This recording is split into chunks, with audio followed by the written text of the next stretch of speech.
राहुल गांधी कह रहे हैं कि 152 पेपर लीक हुए लेकिन 10 साल में सजा किसी को नहीं हुई। ऐसे में अगर छात्र प्रोटेस्ट कर रहे हैं तो गलत क्या है? धर्मेंद्र प्रधान को राहुल ने सबसे भ्रष्ट करार देते हुए उनसे इस्तीफे की मांग की और सरकार से कहा कि वो छात्रों से माफी मांगे। एक तरफ पॉलिटिक्स हाई है तो दूसरी तरफ जंतर मंतर पर प्रोटेस्टर्स जमा है। संसद में उनके मुद्दे पर हंगामा बरपा है तो सड़क पर भी जबरदस्त संग्राम हो रहा है। आज बात दिल्ली से निकलकर पूरे देश में चली गई है।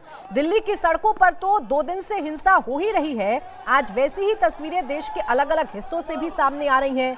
पटना हो, जयपुर हो, रायपुर हो, बेंगलुरु हो या फिर लखनऊ, हर तरफ सड़क पर संग्राम जारी है। बीजेपी और कांग्रेस आमने सामने है। एक फ्रंट देश की संसद में भी खुला है जहां विपक्ष सरकार पर हमलावर है। सरकार चर्चा के लिए तैयार है लेकिन फिर भी संसद नहीं चल पा रही है क्योंकि अब चर्चा कैसे होगी, किस नियम के तहत होगी, इस पर भी गतिरोध है। कांग्रेस अड़ी है कि धर्मेंद्र प्रधान का इस्तीफा हो। समाजवादी पार्टी चर्चा की डिमांड पर अड़ी है। केजरीवाल और उनकी पार्टी कांग्रेस को विलन बता रही है। इन सब के बीच हंगामा और बवाल लगातार बढ़ता जा रहा है। पटना टू लखनऊ और जयपुर टू रायपुर बीजेपी और कांग्रेस आमने सामने है। मामला नारेबाजी और प्रदर्शन से आगे निकल चुका है। दोनों तरफ से एक दूसरे पर लाठी और पत्थर चल रहे हैं। पुलिस के लिए सिचुएशन कंट्रोल करना भी चैलेंजिंग हो रहा है। दिल्ली में 2 दिन की हिंसा के बाद भी प्रोटेस्टर्स की तादाद कम नहीं हो रही है। जंतर मंतर ही नहीं बल्कि उसके आसपास के इलाकों में भी प्रोटेस्टर्स जमा हैं। उनसे निपटने के लिए सरकार ने बंगाल और जम्मू कश्मीर से सीआरपीएफ की कई कंपनियों को दिल्ली बुलाकर डिप्लॉय कर रखा है, लेकिन मामला सुलझता नहीं दिख रहा। प्रोटेस्टर्स हो या सिक्योरिटी फोर्सेस, हर दिन दर्जनों लोग घायल हो रहे हैं, अस्पताल पहुंच रहे हैं। बवाल खत्म होने की जगह बढ़ता जा रहा है। ऐसे में सवाल है कि क्या छात्रों की भीड़ के पीछे कोई पॉलिटिकल प्लानिंग हो रही है? सवाल ये भी कि प्रोटेस्ट के शोर में 2027 का टारगेट तो कहीं छिपा नहीं है। आज इसी पर करेंगे मुकाबला, लेकिन आइए आपको सुनवा देते हैं राहुल गांधी ने आज किस तरीके से सरकार पर अटैक किया। हमें लगा कि अगर हिंदुस्तान के स्टूडेंट्स सड़क पे हैं तो ऑपोजिशन को भी सड़क पे होना चाहिए, पहली बात। दूसरी बात, हमारी नेचुरल स्पेस पार्लियामेंट है और प्राइम मिनिस्टर हाउस जाने से पहले ऑपोजिशन स्पीकर के पास गए, उनके कमरे में गए, रिस्पेक्टफुली गए और हमने स्पीकर से कहा देखिए ये बहुत बड़ा मुद्दा है, आप हमें बोलने दीजिए, इसके बारे में डिस्कशन करने दीजिए। स्पीकर ने कहा कि देखिए मैं सरकार से पूछूंगा। पूछिए। पूछने के बाद कोई डिस्कशन नहीं। अब राहुल गांधी यहाँ सरकार पर अटैक कर रहे हैं तो आज देश भर में भी प्रोटेस्ट हो रहे हैं और ऐसा ही प्रोटेस्ट बिहार की राजधानी पटना में हो रहा है। यह हंगामा लगातार बढ़ता जा रहा है और हंगामा देखिए किस कदर बढ़ गया है। सबके हाथों में आपको लाठियां नजर आ रही होंगी। पुलिस वाले माहौल को कंट्रोल करने की कोशिश कर रहे हैं, भीड़ को तितर बितर करने की कोशिश कर रहे हैं। अब जो मार्केट है, जो दुकानें हैं, वहां पर चढ़कर प्रोटेस्टर्स की तरफ से हमला किया जा रहा है, पत्थरबाजी की गई है। सड़कों पर बिखरे हुए पत्थर इस बात की तस्दीक कर रहे हैं कि मामला बहुत बिगड़ चुका है। नीतीश चंद्र मेरे सहयोगी जुड़ गए हमारे साथ। नीतीश, तस्वीरें तो हम देख रहे हैं कि सिचुएशन आउट ऑफ कंट्रोल है। फिलहाल किस तरीके के हालात हैं? पुलिस कैसे कंट्रोल कर रही है प्रोटेस्टर्स को? जी हाँ, देखिए बिल्कुल इस तरह के हालात पहले हमने कभी नहीं देखे। जब डाकबंगला चौराहे पर इतनी अधिक भीड़ आ गई और इस तरह से पुलिस को नियंत्रण करने के लिए काफ़ी मशक्कत करनी पड़ी है। अभी पुलिस की 2 गाड़ियां क्षतिग्रस्त हो गई हैं और लगातार पुलिस कोशिश कर रही है कि जो छात्र छिपे हुए हैं आसपास के हिस्से में उनको यहां से खदेड़ा जाए। क्योंकि डाकबंगला चौराहा के चारों तरफ जाने वाली जो सड़कें हैं उन सड़कों की तरफ से लगातार पथराव किया जा रहा है और इस वजह से पुलिस के लिए काफ़ी मुश्किल हो गई खुद को बचाना। जिन पुलिसकर्मियों ने हेलमेट पहन रखा था, जैकेट था, उन्होंने किसी तरह से उनका मुकाबला किया, लेकिन लगातार चूंकि पथराव हो रहा था तो ऐसी स्थिति में पुलिस के लिए छात्रों को संभालना काफ़ी मुश्किल हुआ। और यहाँ पर देखिए जो आसपास के हिस्से में जो छात्र छिपे हुए थे अब उनको यहाँ पर ढूंढा जा रहा है। क्योंकि लगातार जिस तरह से पथराव हुआ, पुलिस की 2 गाड़ी के जो शीशे हैं पूरी तरह से क्षतिग्रस्त हो गए और अब यहाँ पर काफी संख्या में आसपास की जो पुलिस है वो ठीक है पहुंच नीतीश, गई है। दिल्ली से स्थिति निकलकर को ये काबू बवाल कर- पूरे देश में फैल चुका है। पटना में पथराव की स्थिति है और पुलिस नियंत्रण में करने की कोशिश कर रही है। आप नजर बनाए रखिएगा। बहुत शुक्रिया आपका तमाम जानकारी के लिए। तो बवाल हो क्यों रहा है, सियासत थम क्यों नहीं रही है, इसी पर चर्चा करने के लिए खास मेहमान हमारे साथ हैं। सुधांशु त्रिवेदी भारतीय जनता पार्टी के सांसद हमारे साथ हैं, अरुण भारती सांसद एलजेपीआर, वीरेंद्र सिंह समाजवादी पार्टी के सांसद हैं और प्रियंका चतुर्वेदी पूर्व सांसद शिवसेना उद्धव कोट। बहुत स्वागत है आप सभी का। सुधांशु त्रिवेदी जी, सबसे भ्रष्ट नेता को आपकी सरकार बचा रही है, एक इस्तीफा आपकी सरकार क्यों नहीं ले रही है शिक्षा मंत्री से, ताकि ये पूरा बवाल थम जाए, विपक्ष भी खामोश हो जाए और आपकी सरकार पर इकबाल कायम हो जाए?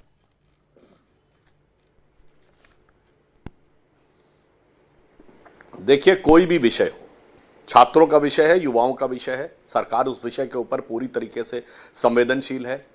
ये इको हो रहा है, इसको ठीक करवा दीजिएगा। जी जी। सरकार उस विषय पे संवेदनशील भी है और छात्र हितों के लिए सजग भी है, सतर्क भी है।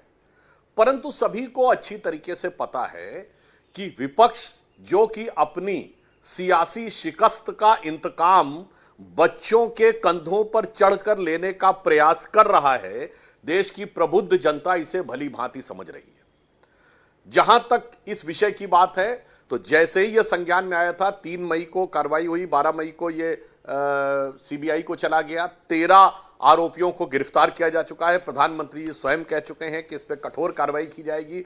हमने नया कानून भी बनाया है हमारी सरकार ने, जिसमें कि पेपर लीक करने पे और कड़ी सजा का प्रावधान किया गया है, जो पूर्ववर्ती समय में थी। परंतु वर्तमान समय में एक स्थिति अलग है।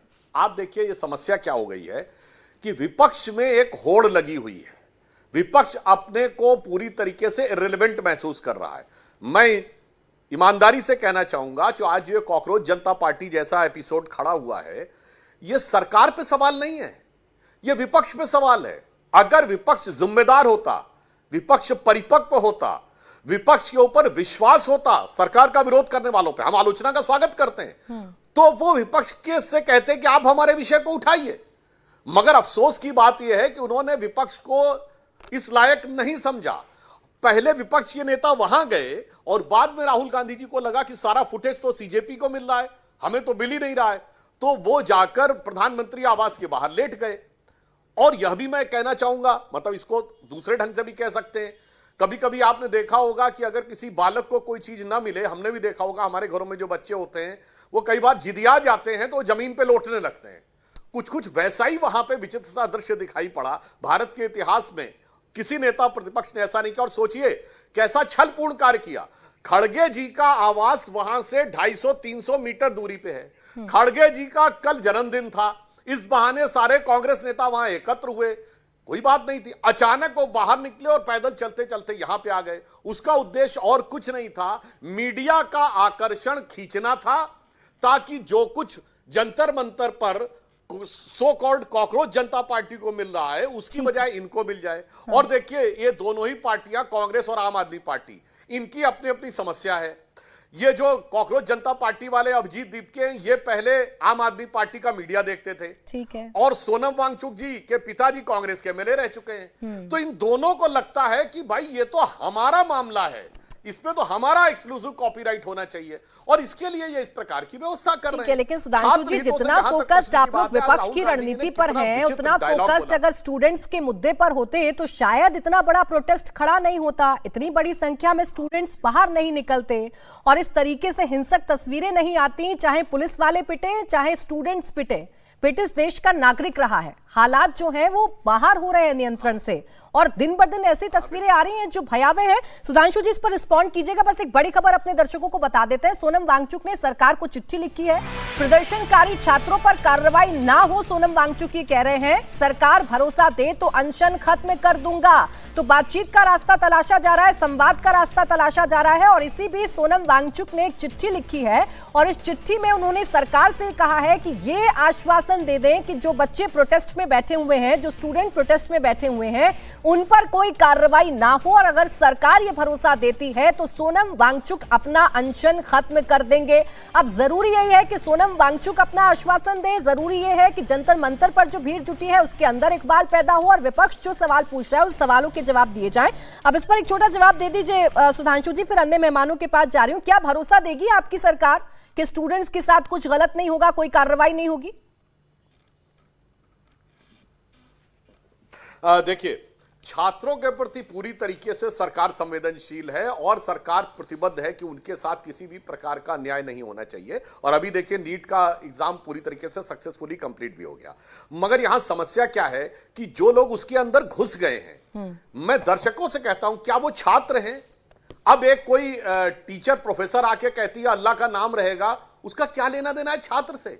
प्रेमानंद महाराज ढोंगी हैं, महाराज नहीं है, इसका छात्र आंदोलन से क्या लेना देना है? इसका नीट की परीक्षा से क्या लेना देना है? ये मुझे बता दें। उमर खालिद को जेल से बाहर होना चाहिए, इसका क्या लेना देना है?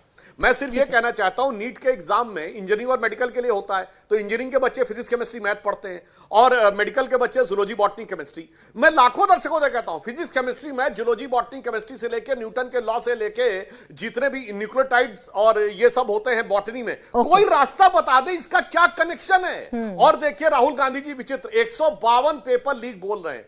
भाई साहब, इसमें तो सब आपके राज्यों के भी हैं। ठीक, 19 कांग्रेस शासित, मुझे याद है, राजस्थान के हैं।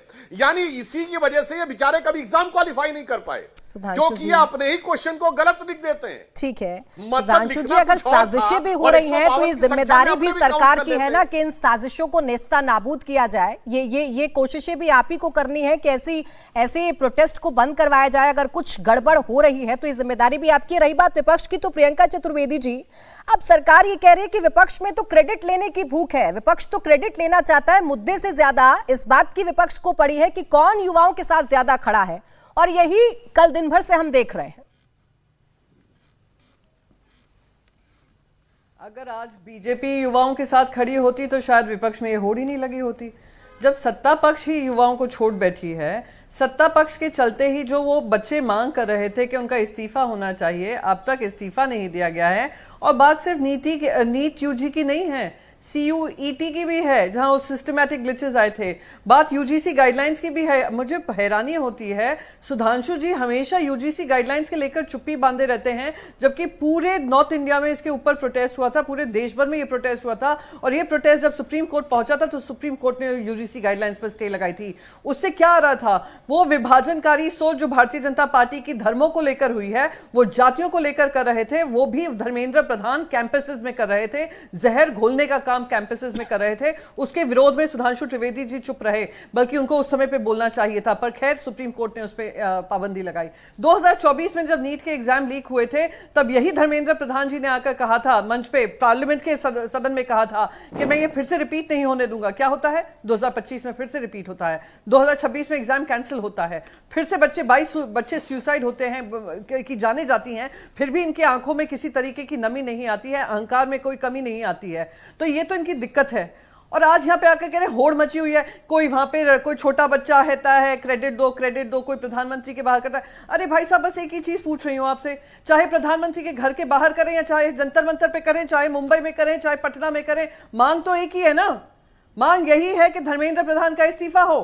और ये बात करें कि मंच पे आकर लोग ये बोल रहे थे अल्लाह का नाम होगा, ये नाम होगा, वो नाम होगा, क्या ये हमारे पिटीशन में है? हमारी मांग क्या है? मांग सिर्फ ये है कि युवाओं की जो मांग है वो पूरी होनी चाहिए, अकाउंटेबिलिटी सरकार से आनी चाहिए। ये क्रेडिट की होड़ ही नहीं मचती अगर आप लोग खुद आज युवाओं के साथ खड़े होते। तो यहाँ वहां की सब जगह की बात करना, जो जिम्मेदारी है उससे बचकर निकलना, ये हम पार्लियामेंट में भी देख रहे हैं, पार्लियामेंट के बाहर भी देख रहे हैं, और यही इस देश की सबसे बड़ी नहीं। लेकिन क्या प्रियंका जी, आप लोगों की लड़ाई खुद आप लोग कमजोर नहीं कर रहे हैं? अगर मसला एक है, ma'am allow me to complete. बोले। स्कूल के बच्चे, मैं बात कंप्लीट कर लूं, फिर आप मुझसे दूसरा सवाल पूछ सकती हैं। मुंबई जैसा शहर जहां पे सारे स्टूडेंट्स एपॉलिटिकल होते हैं, छात्र की राजनीति नहीं होती है, छात्राओं को राजनीति करने नहीं दिया जाता है, आज वो भी इकट्ठा हो रहे हैं और 900 से ज्यादा बच्चों को डिटेन किया है मुंबई शहर में। और आप बात कर रहे हैं कि होड़ मची। अरे होड़ नहीं मची है, हम सब कह रहे हैं आप पूरा क्रेडिट ले लीजिए, प्रधानमंत्री जी को दे दीजिए, देश की भारतीय जनता पार्टी को दे दीजिए, कोने कोने में अपना झंडा लहराइए, हर इंस्टीट्यूशन में झंडा लहराइए, पर धर्मेंद्र प्रधान को इस्तीफा करवाइए। कराएंगे आप?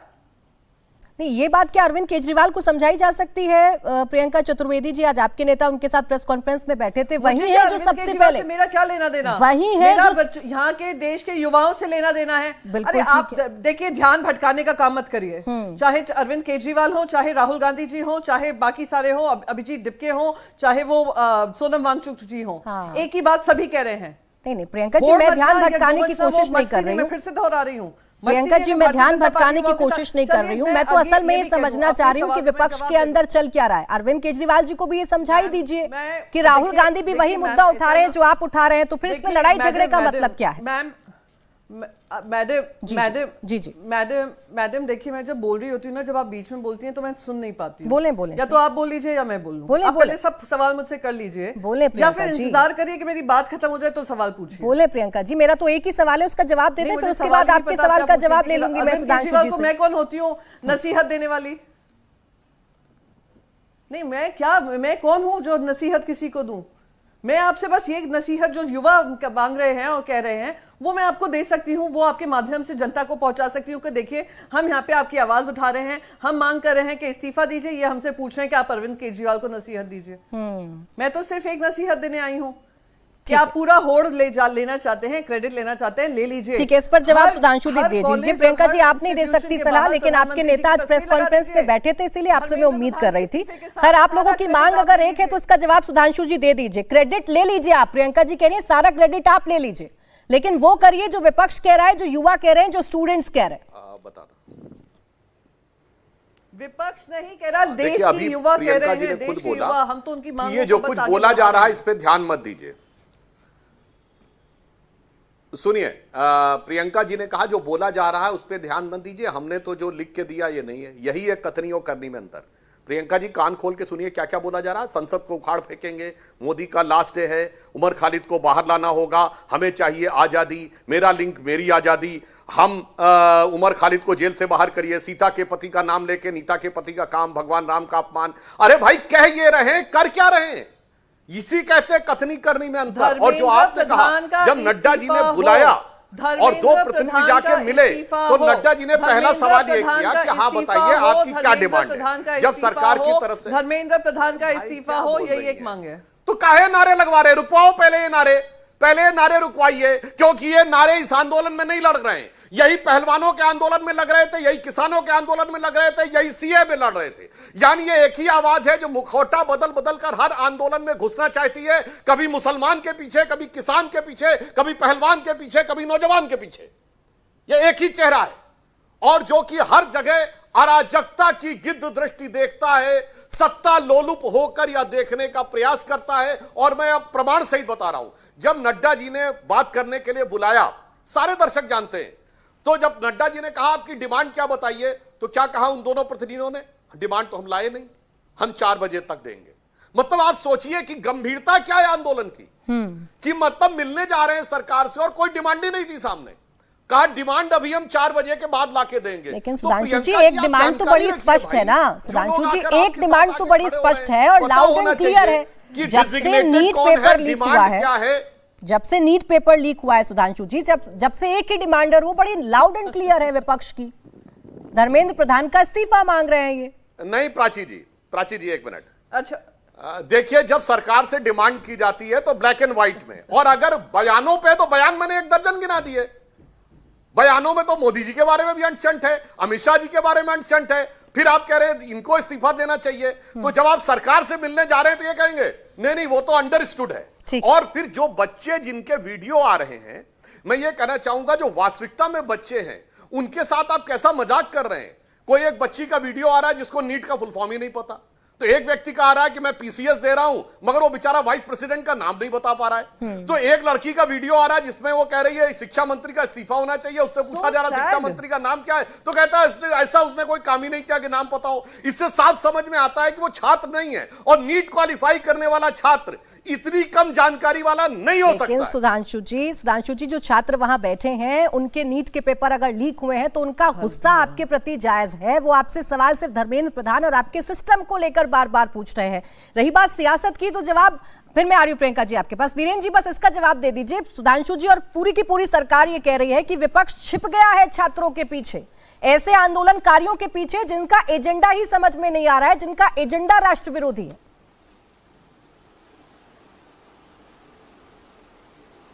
देखिए, एक एजेंडा तो समझ में आ रहा है कि नहीं, कि शिक्षा मंत्री का इस्तीफा चाहिए, क्योंकि इस सरकार से छात्रों का, लोगों का विश्वास हट गया है। ये जिस तरीके से नीट की परीक्षा लगातार कराने में असफल रहे और हर परीक्षा जो है लीक हुई, इससे छात्रों का जो विश्वास है शिक्षा मंत्री और इस सरकार से हट गया है। तो विश्वास कायम करने के लिए पहले सरकार को चाहिए कि छात्रों की जो प्रमुख मांग है कि शिक्षा मंत्री का इस्तीफा हो, वो इस्तीफा होना चाहिए।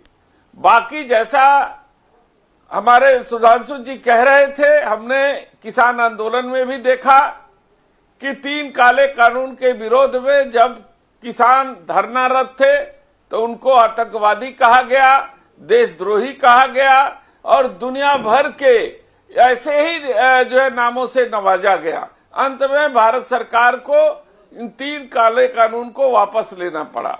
तो इसलिए ये शिक्षा मंत्री का इस्तीफा लेंगे, इसमें कोई दो राय नहीं है कि नहीं लेंगे, लेकिन ये छात्रों के मांग पर अपनी जिद पे अड़े हुए हैं कि हम छात्रों और विपक्ष की मांग पर हम कोई निर्णय नहीं लेंगे। लेकिन वीरेन जी, एक जिद तो विपक्ष की भी दिख रही है ना। सवाल है, ये सरकार अगर कह रही है कि हम डिबेट और डिस्कशन के लिए तैयार हैं, और इनको चाहिए, ये सरकार अगर आपके तमाम सवालों के जवाब देना चाहती है संसद के अंदर, तो फिर गतिरोध खत्म क्यों नहीं हो रहा है?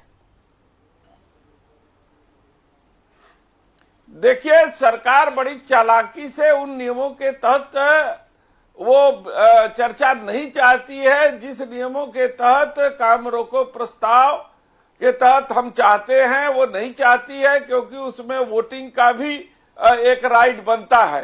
ये सब के चेहरे बेनकाब भी हो जाएंगे जो लोग छात्र विरोधी वहां साबित हो सकते हैं। इसलिए सरकार जो है कि उन नियमों से के तहत चर्चा कराना चाहती है, जिसमें आधे घंटे 1 घंटे की चर्चा करके उसे ठंडे बस्ते में डाल दिया। ठीक है अरुण भारती जी, बड़ी चालाकी से आप इस मुद्दे को शिफ्ट कर रहे हैं, जैसा वीरेंद्र जी कह रहे हैं। ओके वीरेंद्र जी, आपकी बात आ गई। बड़ी चालाकी से आप इस मुद्दे को शिफ्ट कर रहे हैं, विपक्ष की मांग को गंभीरता से न लेते हुए ये कोशिश कर रहे हैं कैसे फेस सेव किया जाए, कैसे आई वॉश किया जाए।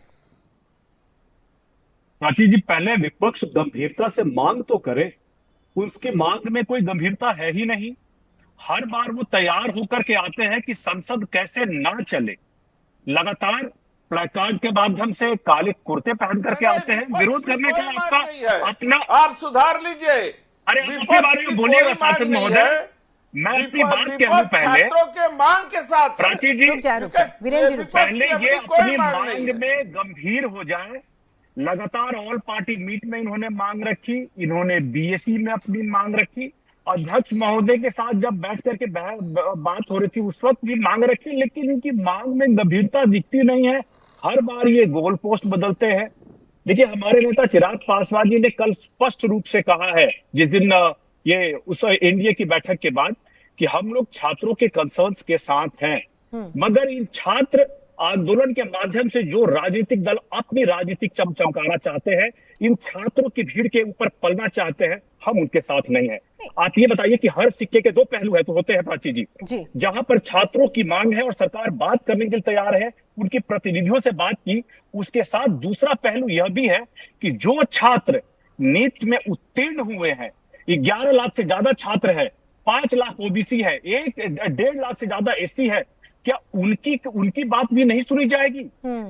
जब ये अपनी बात करते हैं तो इनको बहस में आने पर इनको ये पता है कि इनका भी पोल खुलेगा, क्योंकि जब इनके मुखिया उत्तर प्रदेश में मुख्यमंत्री हुआ करते थे, वहां भी पेपर लीक, 86 एसडीएम का वो पोस्ट निकलता है तो 56 पे इनके सजाती है। लेकिन अरुण भारती जी, हर घटना पर अगर हम वॉट अबाउटरी में जाएंगे तो किसी भी समस्या का समाधान कभी मिल नहीं पाएगा ना। वॉट अबाउटरी नहीं है। आप ये बताइए, अगर विपक्ष स्टूडेंट्स की बात कर रहा है, विपक्ष अगर नीट की बात कर रहा है, तो उसमें क्या गलत है? इसमें कौन सी सियासत है जो विपक्ष कर रहा है? देश की आवाज उठाना, जनता की आवाज उठाना क्या विपक्ष की जिम्मेदारी नहीं है? बिल्कुल ठीक है, उठाना चाहिए, मगर सभी को मापने का मापदंड एक होना चाहिए। एक मापदंड अलग से अखिलेश जी के लिए होगा, एक मापदंड अलग से राहुल जी के लिए होगा और एक एनडीए की सरकार के लिए होगा अलग। ये नहीं हो सकता है। जब हम बहस करेंगे तो हम केरल की भी बहस करेंगे, हम राजस्थान में रीट की भी बहस करेंगे, सीकर की बहस करेंगे और उत्तर प्रदेश में जब वहां पर छात्रों को लाठियां पड़ रही, बहस करिए ना, आप सबकी बहस करिए अरुण जी, लेकिन सोल्यूशन दीजिए, सोल्यूशन दीजिए। केंद्र सरकार की जिम्मेदारी तय कीजिए, संबंधित मंत्री की जिम्मेदारी तय कीजिए। आप सबकी बात करिए, आप स्टूडेंट्स की तो बात करिए। प्रियंका चतुर्वेदी, उसके लिए सार्थक है सदन, भारत का संसद। मैं जवाब एक सिंपल चीज, हाँ बोले। अभी अरुण जी बता रहे थे कि उत्तर प्रदेश के पेपर लीक की बात करेंगे, राजस्थान के पेपर लीक की बात करेंगे और आप सोल्यूशन की कह रही थी।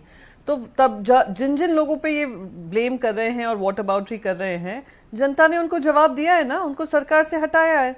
आपने भारतीय जनता पार्टी और आप सहयोगी दल हैं उनके, आपने वादा किया था कि उनको ऐसे पेपर देंगे जो लीक प्रूफ होंगे। कहा था या नहीं कहा था? क्या बच्चों को यह आश्वासन दिया था भारतीय जनता पार्टी ने या नहीं दिया था कि युवाओं की बेरोजगारी खत्म करेंगे, युवाओं का भविष्य उज्जवल करेंगे, युवाओं की आमदनी करेंगे, सब करेंगे या नहीं करेंगे? उस हिसाब से युवाओं ने आप पे वो विश्वास जताया था ना। आज 3 टर्म पे आप बैठे हो और आप वॉट अबाउट ही 15 साल पहले की कर रहे हो। कुछ तो किसी तरीके से ईमान धर्म बचा रहना चाहिए राजनीति में, उसको भी ध्यान रखिए। तो अगर यही सोल्यूशन है तो जनता ये भी सबक सिखा देगी। अगर दूसरी पार्टियों को सबक सिखा सकती है तो भारतीय जनता पार्टी और उनके सहयोगी दलों को भी सिखाएगी, और वो सिखा भी रही है रास्तों पे आकर। अभी मुझे हैरानी ये हुई कि सुधांशु जी मजाक बना रहे थे उन बच्चों का कि वो जो नीट की परीक्षा दे रहे हैं उनको देश के राष्ट्रपति का नाम नहीं पता है, जो पीएससी का एग्जाम दे रहे हैं, इसका फलाना ढिमका एग्जाम दे रहे हैं, उनको ये नहीं पता है, वो नहीं पता है। वो जनरल नॉलेज नहीं करने आए हैं, वो स्पेसिफिक। यही आज हमारी एजुकेशन के रिफॉर्म्स की सबसे बड़ी मांग है कि एजुकेशन इतना रिजिड मत करिए, इतना वो मत करिए कि सिर्फ बच्चे उसी में घुसे रहें और उसी की प्रैक्टिस करते रहें। ये नाकामयाबी हमारे एजुकेशन की है, एजुकेशन सिस्टम की है, उन बच्चों की नहीं है। और मैं आपको एक और चीज बताऊं सर, पिछले 11-12 साल में बहुत सारे पेपर लीक हुए हैं और बहुत सारे बच्चे जो वहां पे प्रोटेस्ट कर रहे हैं ना, वो बहुत सारे बच्चे हो सकता है नीट की परीक्षा ना दे रहे हो, शायद वो यूपीएससी की दे रहे हो, यूपीएससी की नहीं दे रहे हो तो कोई स्टेट एग्जामिनेशन दे रहे हो, और वो सब दूसरे राज्यों से वहां पर पहुंचे हैं। मुंबई से बच्चे पहुंचे हैं दिल्ली अनरिजर्व कंपार्टमेंट्स में बैठकर इसमें सहयोग देने के लिए। आप उनका मजाक बना रहे हैं यहाँ पर। कुछ तो मैं कहती हूं जैसे ईमान धर्म राजनीति में होना चाहिए। युवाओं को लगना चाहिए कि हाँ कोई तो है जो हमारी आवाज रख रहा है। अगर वो भी हम खत्म कर देंगे तो इससे बड़ा शर्मनाक बात कुछ नहीं होगी। प्रियंका जी, और एक छोटी सी मांग है जी, ये छोटी सी मांग ऐसी है कि धर्मेंद्र प्रधान से कहिए कि स्टेप डाउन करें। क्या ये अजीब मांग है? 2014 से मैं आपको 3 एजुकेशन मिनिस्टर बताती हूं जो बदले गए हैं। स्मृति ईरानी बदली गई हैं, डॉक्टर आरपी निशंक बदले गए हैं, प्रकाश जावड़ेकर जी बदले गए हैं। ऐसा क्या है धर्मेंद्र प्रधान में कि उनको के बचाव के लिए सरकार पूरी बदनामी झेलने को तैयार है? ये सवाल का जवाब तो खैर मुझे देश के गृह मंत्री देश के प्रधानमंत्री से ही मिल पाएगा। लेकिन प्रियंका जी, फिर मैं आ रही हूं सुधांशु जी आपके पास, लेकिन प्रियंका जी जब मामला बड़ा गंभीर है, मुद्दा सीधा स्टूडेंट्स हमारे देश के युवाओं से जुड़ा हुआ है, हमारे एजुकेशन सिस्टम से जुड़ा हुआ है, उस बीच में ऐसी तस्वीरें आना जो हम अपने टेलीविजन स्क्रीन पर दिखा रहे हैं, स्टूडेंट्स का पिटना या पुलिस वालों का पिटना, बात यहां हिंसा की है, तो क्या ये जिम्मेदारी उन तमाम नेताओं की भी नहीं बनती है जो इस प्रोटेस्ट में जाते हैं, हिस्सा बनते हैं, कि कम से कम ये समझाएं कि हिंसक नहीं होना है? नहीं, नेताओं की नहीं बनती है मैडम, बनती सरकार की है। 23 दिन तक ये प्रोटेस्ट चल रहे थे, 23 दिन तक जंतर मंतर पे बहुत पीसफुल प्रोटेस्ट चल रहा था।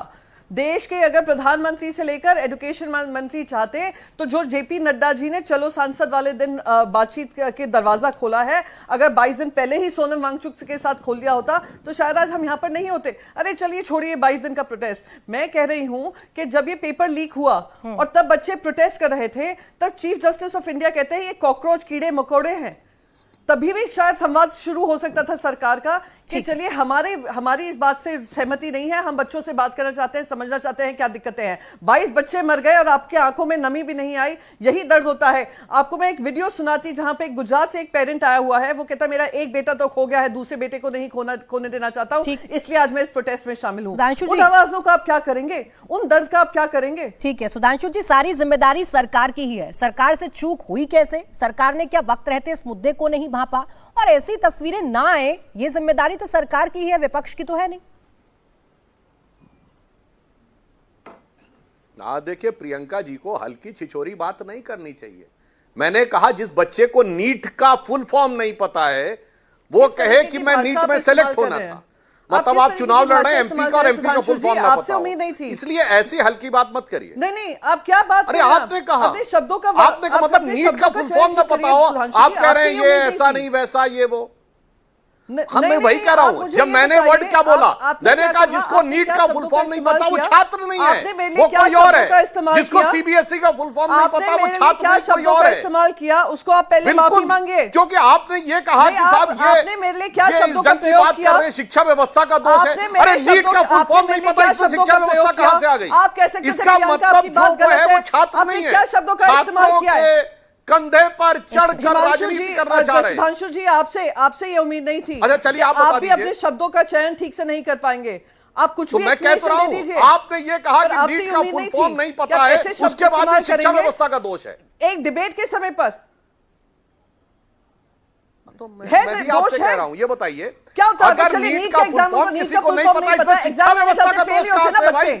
इसका मतलब बच्चे ने किताब तक नहीं पढ़ती है, आधार पे आप डिसाइड करेंगे। इसका मतलब बच्चे ने किताब नहीं पढ़ती, कौन जेन्युइन कौन सही कौन गलत, जिसको सीबीएसई का फुल फॉर्म नहीं पता, इसका मतलब उसने अपनी किताब तक खोल के नहीं देखी। सर्वे आप ही आकर बच्चों पे दोष मांगेंगे, आप ही विपक्ष को गालियां देंगे और आप ही कहेंगे हमारी जिम्मेदारी नहीं। ये तो हद हो गई। अभी आपने आज जिस शब्दों का इस्तेमाल किया मुझे सुनकर दुख हुआ सुधांशु जी, हद आपकी हो गई, दुख हुआ सुनकर।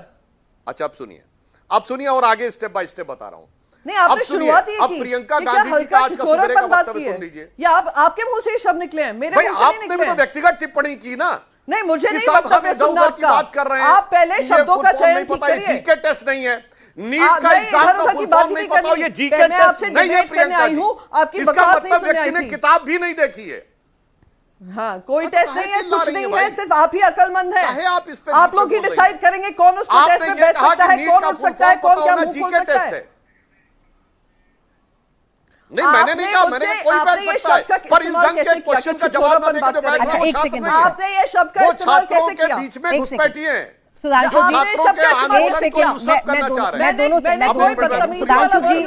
जी, सुधांशु जी, जिन शब्दों का आपने इस्तेमाल किया उन शब्दों पर प्रियंका चतुर्वेदी जी को आपत्ति है।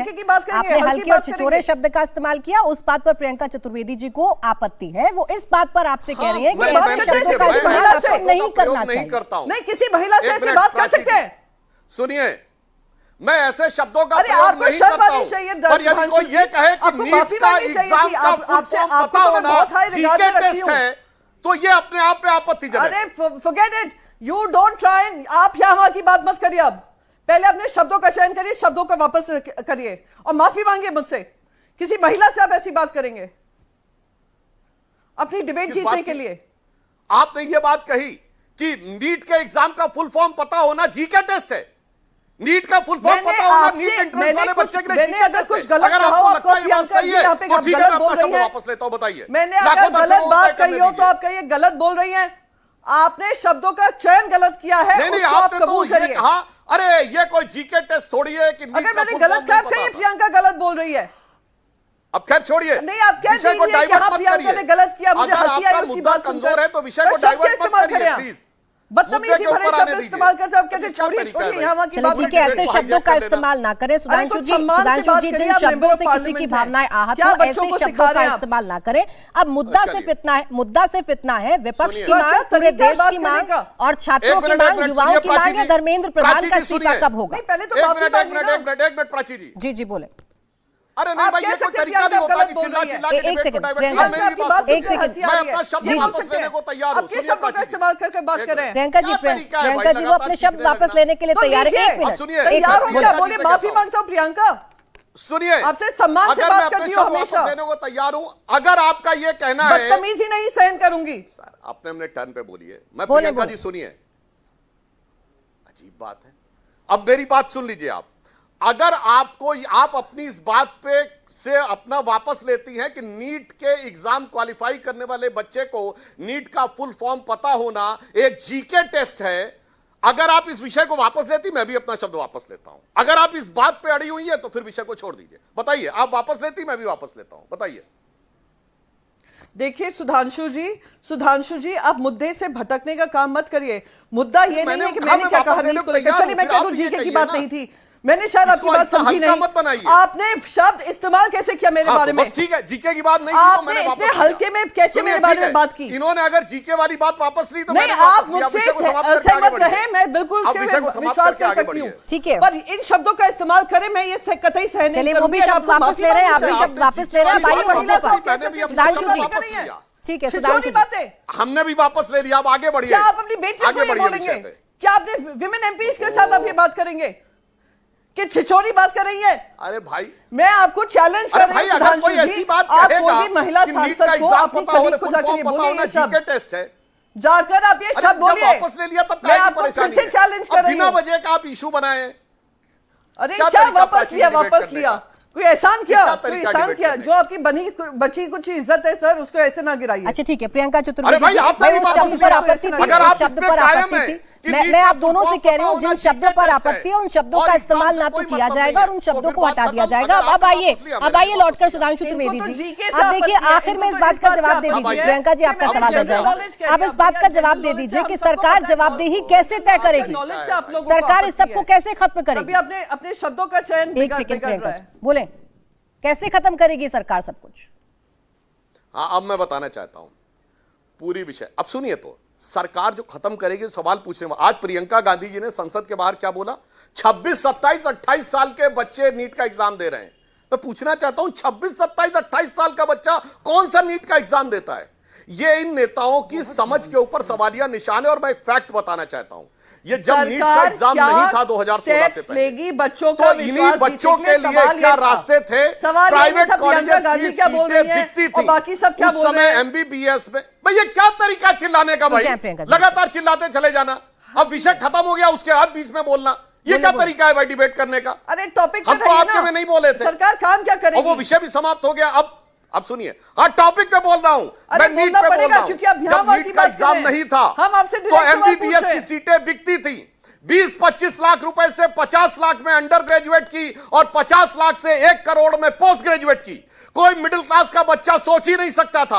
और उसके लाभार्थी ज्यादातर विपक्ष के नेता थे, जिनके की कॉलेजेस थे जो एक सीजन में सैकड़ों करोड़ कमाते थे। नीट आने के बाद अब गरीब और मध्यम वर्ग के परिवार के बच्चे को एक स्थान मिला है और इन लोगों की सैकड़ों करोड़ की हर साल की होने वाली कमाई पर रोक लगी है। इसलिए कहावत होती, प्राची जी, एक कहावत होती है तन बदन में आग लगना। इनके तन बदन और धन तीनों में आग लगी हुई है। यह भी एक कारण हो सकता है कि नीट के खिलाफ हाथ धो के पड़े हैं। अन्यथा मैं लाखों दर्शकों से कहता हूं चेक करिए 2016 से पहले सीटें नीलाम होती थी कि नहीं, और जो 25-30 लाख से कम नहीं दे सकता वो कभी सोच सकता था कि नहीं। अब ऐसी पारदर्शी व्यवस्था बनी है मुझे खत्म कि करना सबके है, लिए हो लेकिन रहा है। और जहां पे पेपर लीक की बात सरकारों से गलतियां हुई, जनता ने उनको सत्ता से हटा दिया। अब आप सरकार में है, आपको बताना है कि नीट की परीक्षा लीक हो रही है, बच्चों का गुस्सा अगर उबल रहा है तो सरकार कैसे शांत करेगी उनको? चर्चा पे प्राची जी, मैं संसद में भी चर्चा की बात पे एक लाइन कहना चाहूंगा। इन्होंने कहा कि ये किसी नियम के तहत, वीरेंद्र जी ने कहा चर्चा करने को तैयार हैं, तो हम भी बिल्कुल आपसे विनम्रता से कहते हैं आप आपस में होड़ लेने की बात छोड़ दीजिए। सारा विपक्ष एक ही प्रस्ताव लाए और यह कहे कि यह इंडी गठबंधन है, इसके नेता राहुल गांधी जी हैं और यह प्रस्ताव है, हम इस नियम के तहत कार्रवाई करेंगे। जैसे हमने प्रस्ताव एनडीए ने पारित कर रखा है कि हमारे नेता जो हैं वो नरेंद्र मोदी जी हैं। आप बताइए इंडी गठबंधन का अस्तित्व है? नहीं, सब अलग अलग प्रपोजल देते हैं। चलिए ठीक है सुधांशु जी, लेकिन यह मसला मुद्दा का है और मुद्दा बड़ा है और इसी मुद्दे पर आपको जवाब देना है। मेरे पास इतना ही वक्त था, आपको बीच में रोक रही हूँ। बहुत शुक्रिया आप सभी का हमारे साथ आज की इस चर्चा में जुड़ने के लिए।